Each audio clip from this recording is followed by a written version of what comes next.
There we go. Ugh. I've done that a million times. That's okay. Yeah.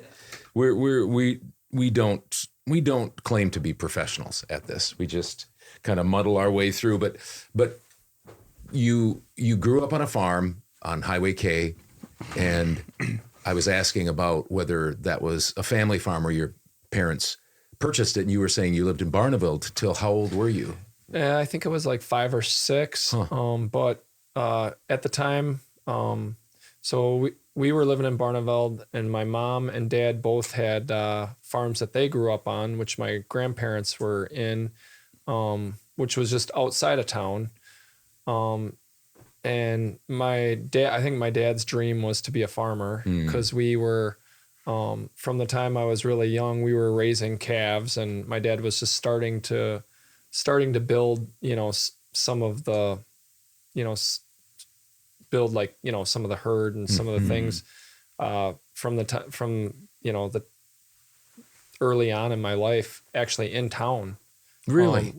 Because we were like right on the edge of town, and I think the neighbor had a little space where maybe a shed or something and a little fenced in area. So we were actually like town farmers by raising animals, like raising calves in town, which was kind of unique. So of course my dad, we were spending time going to my grandparents, farming with them. And my dad was constantly looking for a place to buy, that we could afford with, literally no money, looking for a farm that we could afford. So one thing I can say about my parents is, we started from pretty much nothing. So, and my grandparents on my mom's side did a lot to help us, because after we found a place, they were looking to kind of get out of farming with some things that was going on with their life. So we were able to kind of merge my grandparents' farm with my parents with the start of our farm. So we were living in Barneveld. We ended up, I think, 11 miles to, it would be to the north on K. Yeah. From town. I've never heard of a farm starting that way, in town and then taking it to the country. Yeah. That's very interesting. We were town farmers. Yeah. I've never heard of that. Now, were you able to play sports?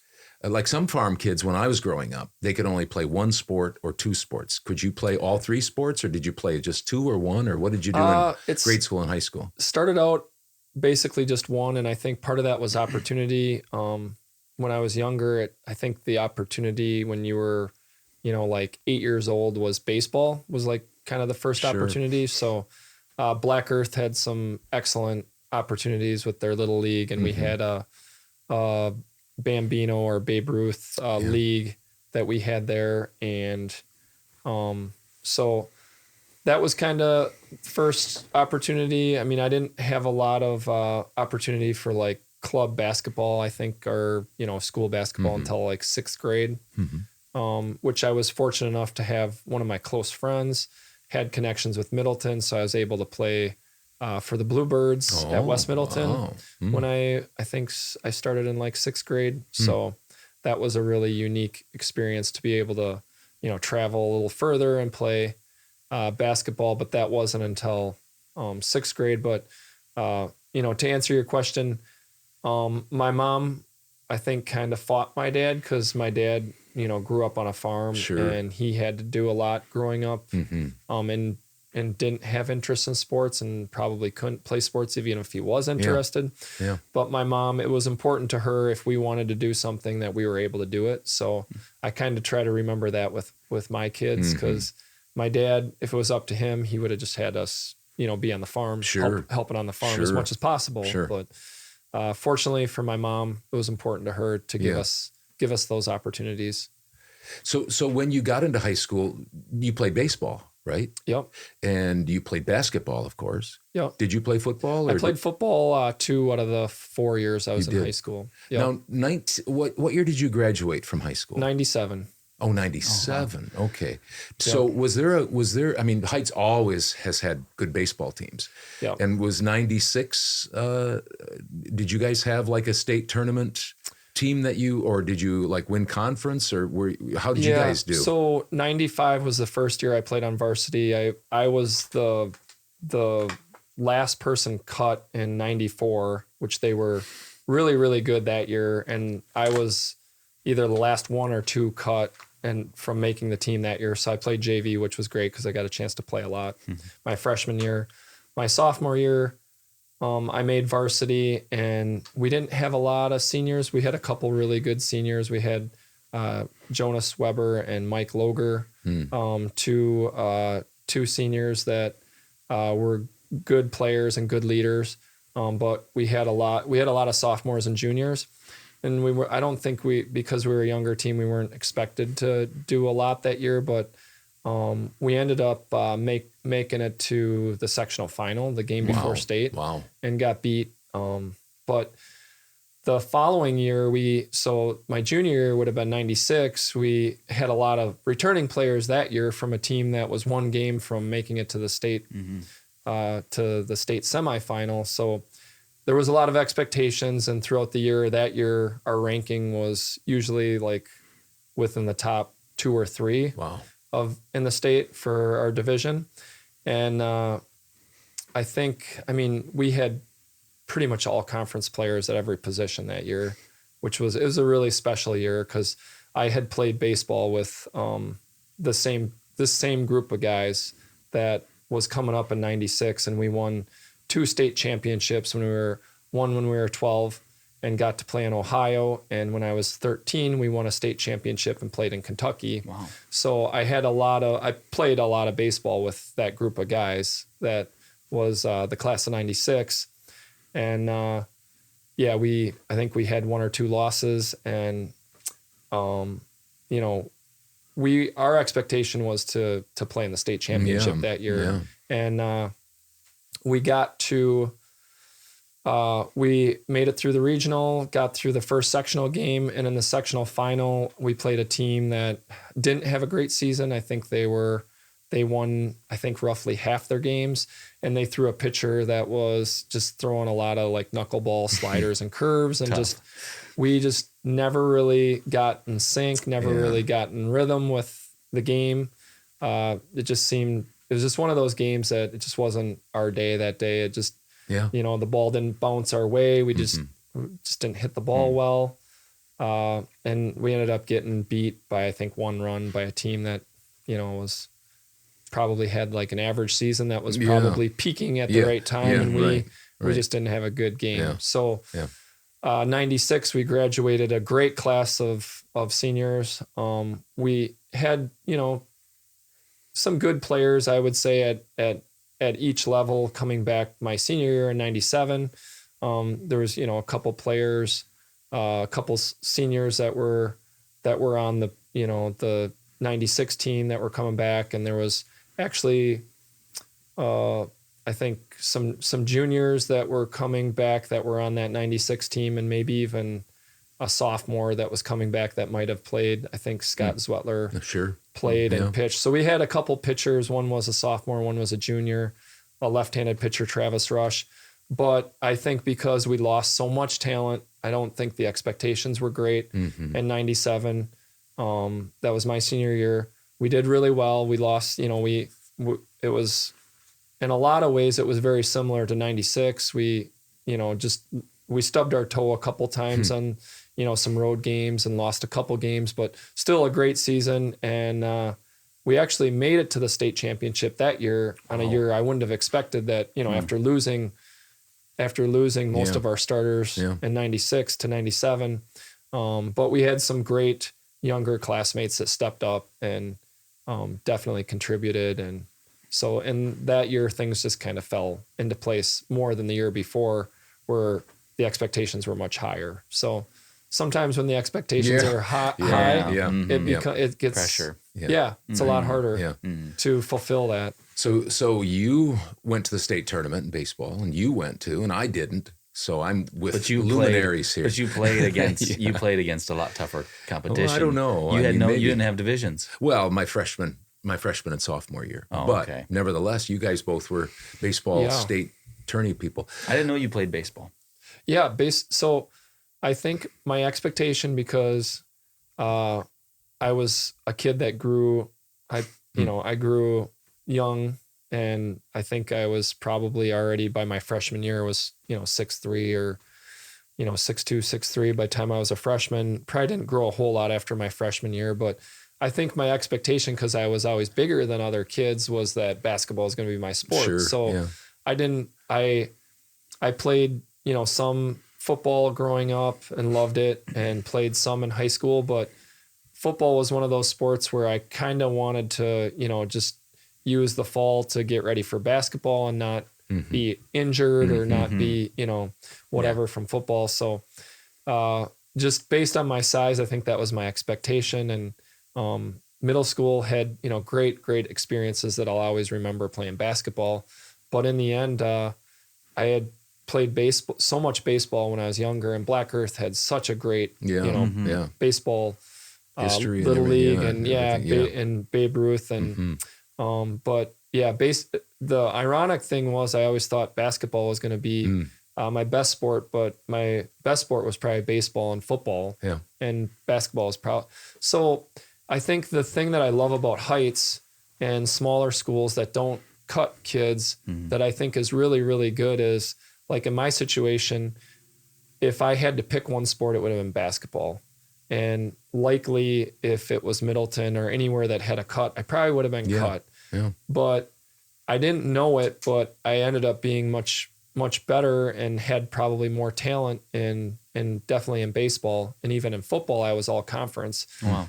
And so, I mean, I think it just goes to show you when you're dealing with kids, you just, sometimes you never know. Your best middle school. And I think you probably told us that when you coached, like sometimes your best basketball players in middle school aren't necessarily the best ones in high school, and vice versa. Right. So, and speaking of that, I'm going to come and sit by you for just a second here, because I pulled this out of the. He showed it to me today. Of the archives, Treasure. Ryan. And so I marked a bunch of them, but I don't want to take too much time, because I want to talk about your career at Olson Toon and your family for a few minutes before we have to end up. That's Jim Schrader. I don't know if you know this. This was from Thursday, December 12th, 1991. And I saved this. There was a whole bunch of things in here. There was Jim Schrader getting an award. He used to be the principal at the elementary school. You went to Black Earth, though. Yep. But he was at Mazo. There's all sorts of good stuff Back in when here. that was a thing. It's no longer a thing. Yeah. With the new. There's a sad note in here. I noticed that Bob Whipperforth, who is Rick's dad, and Tim and Robbie. Keith and Robbie's grandpa, he passed away. That they had the obituary in here. They also had the Mazo Market. The Mazo Mini Market was just starting way back then. But this was what I wanted to get to, if I can find it here. Get a drum roll going. Here it is. There we are. Yeah. So we'll show that picture here. 7th grade. Yep, that's 7th grade. Yep. Rod Danu was the 8th grade team, but that was my first year coaching back. I coached some college basketball in Michigan, but then I coached, and I think this was, I don't know if it was at Black Earth or Mazo, we took this picture. You remember all these guys? Oh, yeah. So just point to them and see if you can remember them. Yep. Chuck Hosking. Yep. And that was Derek Stotts. Yeah. I think is that Hanschke? Yep, Terry Hanschke. Terry Hanschke, myself, Kyle Wallace, Michael Brunner. Yep. Down here is Matt Ashelman. Yeah. Jess Toner. Wow. Kelly Griego. Darren Springstead. I think that's Joe Reeve there. Joe Reeve. And who is this here? Theron Springstead. Justin Martin. Oh, yeah. Justin Martin. Martin. That's right. And it's kind of interesting because you and Michael were the best players on the team. But if you can see here. Michael Brunner? Yeah, Michael Brunner. Okay. Yep. You and I are about the same height there. Yeah. And the only other person that I had in all the years, 15 years that I coached, was Tyler Barman. He was a little taller than I was. Oh, yeah, Tyler. But you were the only one I looked eye to eye with. Everybody else was, even Michael Brunner was smaller at that point. Some of these guys got pretty big. Terry Hanschke's is a big guy. Yeah. those were. But I don't know if you remember Oh those yeah, days. I do. Yeah, I remember that if we beat you in horse, we got a T-shirt Yep. that said something about beating coach at horse or whatever. But I can't. Maybe one person earned a T-shirt. Yeah. That year, maybe maybe no one did either. But I started to play one-on-one with kids after that because I think somebody actually did beat me. But then I started playing one-on-one and I was undefeated then against the 7th and 8th graders. I wouldn't try it now because I get beat probably every week. There were always guys that would say, "Oh, I can beat you." And it's like, you're underestimating old man skills and strength and everything. You did a great job because I still think about some of the things that we learned, just the basics of setting a screen or starting practice with ball handling and just passing and the fundamentals. And, you taught us for the first time, taught us plays, how to, run a motion offense. So, cause I've kind of dabbled with, coaching my own kids and thought about what I did at that time with what you taught us as what I would want to teach. So funny over, 30 years later that you think back to those memories on coaching. Yes. Yeah. And Coaches sometimes you make don't a big deal. And sometimes They you really don't think that way when you're coaching kids. You don't think that some of these kids might remember you and actually, either have a bad memory or have a good memory. Think highly of you or think, so you do have an effect on people. And I know that one coach just before in this same paper, it was Eric Ingstefjord's first year at Heights. Yeah. The coach that came just before him was Ron Schwartz, and he was my coach. Yep, and he was my favorite coach. Left for Middleton. Yep. Yeah. And he had a big impact on me. In fact, just a few years ago, we had our 45th class reunion, and we invited he and his wife because everybody just enjoyed him as a history teacher and as a coach. And so that had an effect on me too. So yeah, you're right. But that was a good class. I liked that class. There's some that were not so easy, Wasn't kids, the next one? Wasn't it the next one that was trouble? Well, I don't know about that. I won't name any names, but No, actually what happened was I coached, Jim Schrader hired me because he was in charge of hiring the 7th and 8th grade coaches at that point. He hired me for 90-91. And when my kids were little, I decided, I'm going to just take a little break here. Then in 96, Eric was the athletic director, Eric Ingstefjord, and he hired me. So I came back your junior or senior year in high school and started coaching again. And I was there for 13 years then. Selfishly, I look back and I think about if we had you in any of our high school, like JV or varsity level, of how much that would have helped, and because my senior year, we made it to the sectional semifinal and got to play at a bigger venue, got to play on one of the Madison schools. I think it was Madison La Follette. Wow. And we ended up playing Dodgeville, whose starting five was, ranged from, there was like Wellington, Westhoff, Wire, Hiller, and just phenomenal group of guys that we played in Dodgeville and got beat in the sectional semifinals. So, we did all right, but I always think back about, how we could have been better. And I think about like, if you were coaching us at a higher level, how that could have helped too. Well, that's very kind of you. I don't know. I probably would have disappointed you. All right, guys, let's do the fundamentals. Todd, we're juniors and seniors. We need to. A lot of those things were the same things I taught the college kids though too, because they're able to do things at a higher level than the 13 and 14-year-old kids. But nevertheless, there's so many things that you have to know fundamentally to be a good player, and you never get. You never get out of, think about it. You still always do layups. You still always do free throws. You still always do, some sort of ball handling and shooting. There's a lot of similarities, whether you're 13 or 18. But those are very nice words. I appreciate it. Even as an adult, when you play, I still remember, like some of the things that Eric used to scream during the game, like, during transition, like stop the ball. There's certain things that when you play that I still enjoy as an adult, I still hear those instructions in my mind, like help side defense, like when you're playing, if you're playing man to man and, and the ball is on the other side of the court or whatever, and you're helping.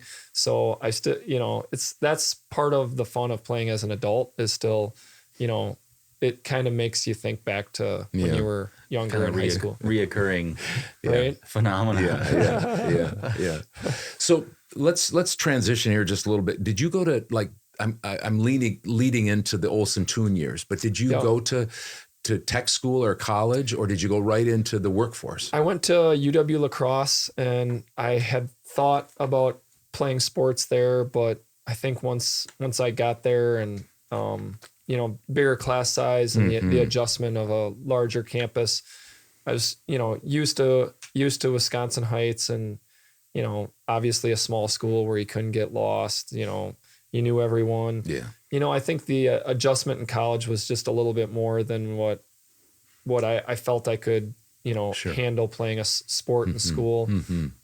So I went to UW La Crosse. I ended up finishing at UW Platteville. Okay. But I got a 4-year degree. My degree is in business. But nice.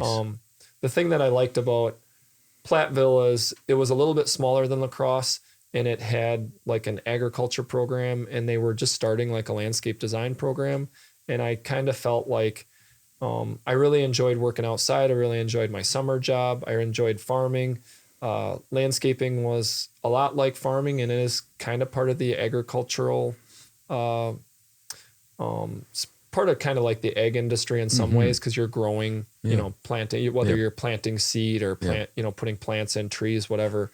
So it is part of the egg industry. So the nice thing about Platteville is they did have some horticulture and they had some landscape design, and I was able to take Platteville was a really great school, and they would let you, if you were in business, or they would let you take ag classes, or you could take a construction management class.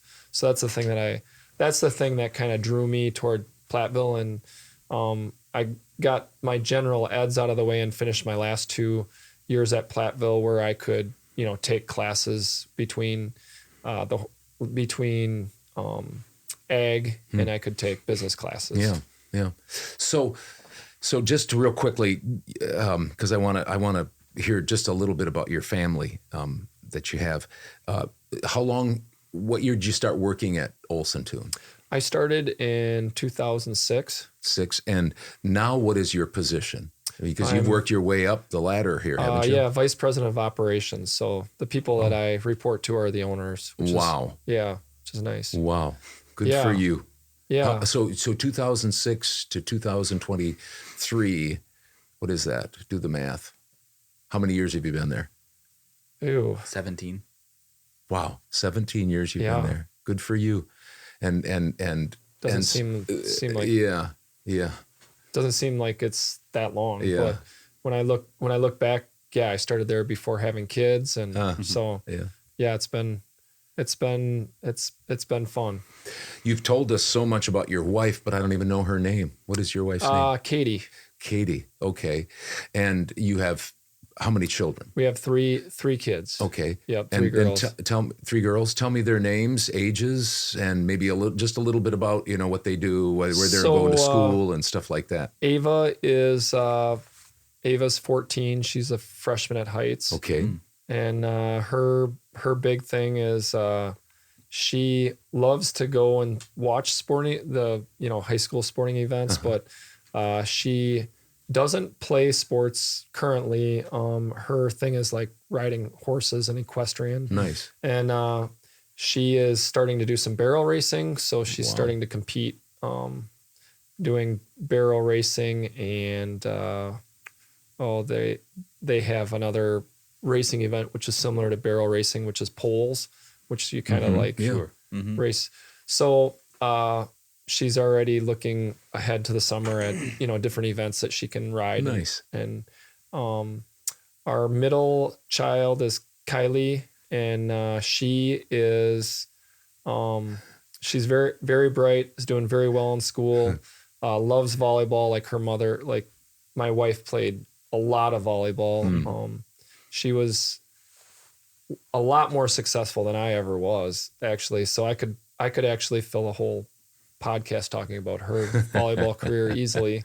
She actually ended up playing a lot of club volleyball all over the country, and walked on at UW. Wow. And that was back. That was in the Pete. She played under Pete Waite, but they had a good program. They actually, the year she was on the team, they lost to Nebraska in the national championship, which was kind of special. When Wisconsin beat Nebraska, a season or two ago here recently. So anyway, so Kylie loves to play volleyball. Nice. Is doing really great in school. Kylie just recently turned 13. Our youngest one, Jillian, is 7, has a birthday here in February and will turn 8. And she's playing basketball, loves basketball, but her number one thing is definitely volleyball. So she goes to all the elementary, all the middle school, all the high school practices and everything. My wife does camps, and she actually has gone to the Wisconsin volleyball camps, and she loves volleyball like more than anything. And just that's what you need. Well, I'm marking down Katie. Yeah. We're going to see if she'll ever come on. Yeah. And I know Gary. Yeah. I see Gary driving by all the time, and Gary I said I got to get Gary's because I'm sure he has quite a story. So. And he's got some funny things to mix in, like in different. We've spent time doing projects together. He's told some funny stories, like one time when he was working on a project with his family, and I think he was working at his brother's house, and one of his nephews was younger, doing some work. They were doing a project, and his nephew fell through the attic. Like while they were working. So he's always got a funny story. Yeah. So, and he, my mother-in-law and my father-in-law, Gary, both educators. So he has a lot of funny stories about like staff and pranks and different things that they did. Cause when we're working, he'll tell us a funny story about how they pranked like the custodian, or how they pranked another teacher or a student, or so he's always got some really funny. Well, what we're going to do is we're going to end here, but who knows? I mean, maybe we'll invite you and Katie to come back. Maybe you can come and make her feel at home. And then I don't know, Gary's probably good enough to come on his own. I talk with him all the time at the hardware store. Back and forth. So he is. Yeah. And he, like I said, I mean, he's got some funny stories, and he's just, I think the thing about him that I respect a lot is like anything we do, he seems to kind of have a way in his mind to figure out how to do it. Or if he can't, he'll YouTube it. Yeah. But he's not afraid to like, if it's like put a window in or trim up, or, he knows how to do most things. And if he doesn't, he'll ask or he'll learn. And he's helped us, do a lot of things that way. Yeah. That the way I grew up, my dad worked off the farm, and we worked on the farm, and we were just kind of always working. And when it came, like if the roof needed to be replaced or if something needed to be done, my dad had friends or whatever in different trades, and that's kind of the way we got things done with the house or the farm or whatever. But not saying that we do all the roofing and stuff like that with our house, but Gary is not afraid to like just dig right in, and he knows how to do most things. If he doesn't, he learns. So well, maybe what we'll do is we'll send you home with something from us saying, "Would you come on sometime?" Bribe. A bribe. I want to we've just got a minute here. I want to give you this. This is our famous coupon. Original father-son voiceover podcast coupon. Dad, and there's dreamt that up. Yeah, it's just goofy, but you can take some stuff there. Some prizes, some take-home prizes. And then we want to get a picture of, I think maybe YouTube, Ryan and I, if you don't mind. Cool. So I'm going to give you this, and then we'll get a picture. Thank you for thank you guys. This has been fun. Yeah. And, after having lost my dad, I think one thing that I wish in my life I could have had something like this with a memory of my dad. Yeah. So I think... Like you think about things like that. I think once you lose somebody that you're that close to, that things like this are more important than what you think. Yeah. So, but thank you. Thank you guys for the opportunity to do this. Appreciate it. Because it's always fun to to document things or chronicle things and have that as keepsake for your family or whatever. Yeah. So yeah. Thank you. Yeah. Thank you guys.